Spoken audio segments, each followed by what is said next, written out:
আসসালামু আলাইকুম। Welcome to my channel Zarin's blog and cooking channel. Viewers, দেখতেই পাচ্ছেন আর একটি রেসিপি নিয়ে কিন্তু আমি হাজির হয়ে গেছি। সবাই কেমন আছেন? আশা করছি অনেক অনেক ভালো আছেন। আজকে দেখাবো কিভাবে আমরা সিলেটে চই পিঠা ভেজে খাই। আর চই পিঠাটা আসলে আমরা সিদ্ধ করি, তারপর সিদ্ধ করলে এভাবে চা দিয়ে খেতে একটু ভালো লাগে, তবে বেশি ভালো লাগে না আমার কাছে। কিন্তু আমি সবচেয়ে বেশি ভালোবাসি এভাবে পেঁয়াজ দিয়ে ভেজে খেতে। তো পিঠাগুলো কিন্তু আম্মার বাসায় কিন্তু দাওয়াত ছিল, তারপর পিঠাগুলো আম্মা কিন্তু দিয়েছিলেন আর অনেকগুলো খেয়ে এসেছে এবং দিয়েও ছিলেন। তারপরে কিন্তু এই পিঠাগুলো আমি এখন ভেজে আপনাদের মাঝে শেয়ার করব। তো এই তো পিঠাগুলো এরকম টাইপের হয়, এটাকে আমরা চই পিঠা বলে থাকি। তো এগুলো কিন্তু আমি একটু সুন্দর করে শেড করে কেটে নেব, আর অবশ্যই কিন্তু পাতলা করে কাটতে হবে। আর অনেকে আমি দেখেছি আপনারা কাটেন, আমাদের সিলেটেই দেখেছি অনেক বাসায় কাটেন অনেক বড় বড় করে, কিন্তু এগুলো আসলে বেশি বড় করলে একটু কাঁচা টাইপের মনে হয় আর নরম থাকলে খাওয়া যায় না।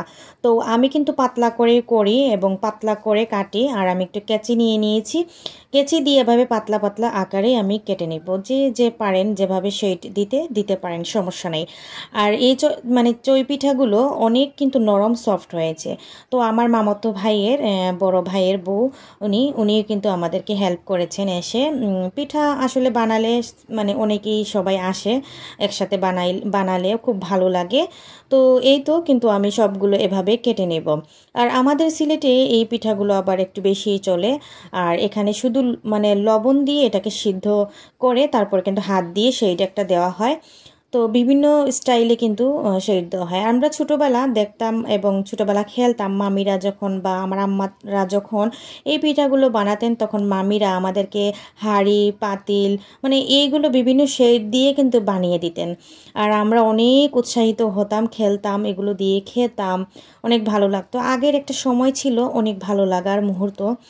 এখানকার যে সময়টা, এখনকার সময়ে এরকম বাচ্চারা কিন্তু এই আনন্দটুকু পায় না। তো আমি চলে যাব এখন রান্না করতে। তো ফ্রাই প্যান বসিয়ে দিয়েছি, এখন পর্যাপ্ত পরিমাণ আমি সয়াবিন তেল দিয়ে দিব। আর আমি একটু তেলটা বেশি দিব, যেহেতু একটু ভাজা টাইপের হবে সেহেতু আমি এখানে একটু তেল বেশি দিয়েছি। তো তারপরে দিয়ে দিব পেঁয়াজ কুচি। তো আমি এখানে 3টা পেঁয়াজ কুচি দিয়েছি, এভাবে লম্বা লম্বা করেই কেটেছি, বেশি ছোট ছোট করিনি, একটু বড় বড় আকারে করেছি।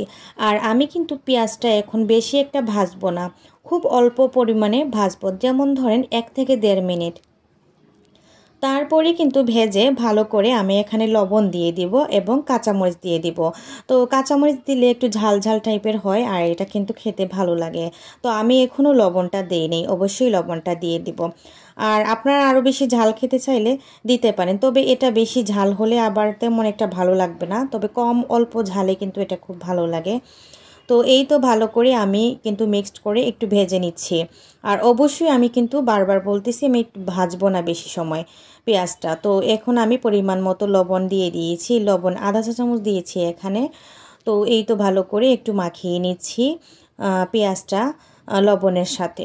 তো এই লবণটা কিন্তু অল্প পরিমাণে দিতে হবে, কারণ চই পিঠাতে অলরেডি কিন্তু লবণ দেওয়া আছে।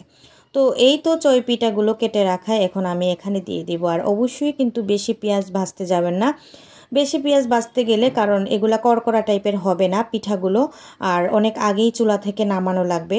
আমি প্রত্যেক সময় কিন্তু এভাবে করি, আমি পেঁয়াজটা কিন্তু পরে ভাজা দেই পিঠার সাথে।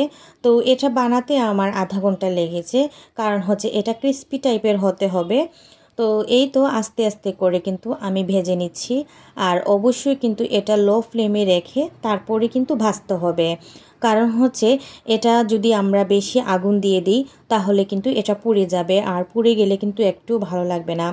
আর যতক্ষণ লো ফ্লেমে আগুনে থাকবে এই যে মজার পিঠাটা, ততক্ষণই কিন্তু এটা অনেক ক্রিস্পি হবে। আর অনেক যত সময় যাবে আগুনে রাখা হবে অল্প আঁচে, ততক্ষণই কিন্তু এটা সুন্দর মচমচে হতেই থাকবে।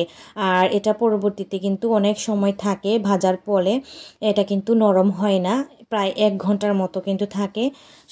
সহজে কিন্তু এটা নরম আকারে হয় না। তো এই তো কিন্তু ভেজে নিচ্ছি। আর এটা আমার কিন্তু খুব ফেভারিট একটা খাবার। এটা কিন্তু আমি খুব চয়েস করি, এটা ছোটোবেলা থেকেই আমি এটা চয়েস করি। তো আপনারাও যদি চেষ্টা করেন ওই রকমভাবে রেসিপি, আর খুব ইজি একটা রেসিপি, এটা চায়ের সাথে খুব ভালো লাগে এবং গল্প গুজব আড্ডাতে কিন্তু এই স্পেশাল খাবারটা কিন্তু যায়। আমার কাছে স্পেশাল, জানি না আপনাদের কাছে কেমন লাগবে আমার আজকের এই রেসিপিটা। আজকের এই রেসিপিটা আপনাদের যে যেখান থেকে আপনারা দেখতেছেন অবশ্যই লাইক কমেন্ট করে আপনারা আমার সাথে থেকে যেতে পারেন। আর যে যেখান থেকে দেখতেছেন মনের অন্তর থেকে অনেক দোয়া এবং ভালোবাসা। তো এই তো দেখতে পাচ্ছেন এক পিঠ হয়ে গিয়েছে লাল, আমি বারবার ভেজে দিচ্ছি, এটা উপর নিচ করে দিচ্ছি, কারণ এটা এক পিঠ হলে তারপর কিন্তু দেওয়া লাগে আরেক পিঠ। আর অবশ্যই কিন্তু আমি এইরকম একটা টাইপের হাঁড়িতেই বসিয়েছি যাতে এটা ক্রিস্পি আকারে হয়। তো এই তো আমি কিন্তু ভেজে নিচ্ছি আর খুব সুন্দর লালটি একটা কালার আসতেছে। এখন কিন্তু হালকা সাদা এবং হালকা বাদামি কালারই আছে, একটু লাল হলেই কিন্তু আমি বেশি একটা সময় রাখবো না, নামিয়ে ফেলবো। তো এই তো কথা বলতে বলতে কিন্তু এটা ক্রিস্পি আকারে হয়ে গিয়েছে আর অবশ্যই লাল আকার ধারণ করেছে, দেখেই কিন্তু বুঝতে পারতেছেন। তো আমার আজকের রেসিপিটা আপনাদের কেমন লেগেছে অবশ্যই কমেন্ট করে জানাতে ভুলবেন না। তো এই তো অনেক মজাদার এবং অনেক ক্রিস্পি একটা খাবার রেডি হয়ে গেল। তো আজকের মতো এই পর্যন্তই, নতুন ভিডিও নিয়ে অবশ্যই হাজির হব। সে অবধি সবাই ভালো থাকবেন, সুস্থ থাকবেন। থ্যাংকস ফর ওয়াচিং অ্যান্ড আসসালামু আলাইকুম।